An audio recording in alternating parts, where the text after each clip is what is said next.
Ang hirap, no? Kaya kailangan ingatan mo yung auto mo. Kasi pag may mga dumi, mahirap alisin.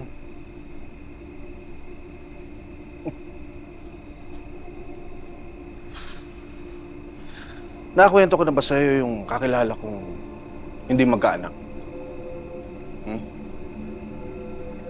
Nang dahil mahal niya yung misis niya na gustong-gustong magkaanak. At para may magdala ng pangalan niya, nag-ampun siya. Binigay niya lahat dun sa batang yun. Pero, dudumihan lang pala niya yung pangalan ng tatay-tatayan niya. Anong sinasabi niyo pa? Tayo. Tayo, tayo. Hindi pa ba malinaw sa'yo rin? Ha? Ikaw ang bata sa kwento ko. Ikaw. Hindi. Hindi totoo yan.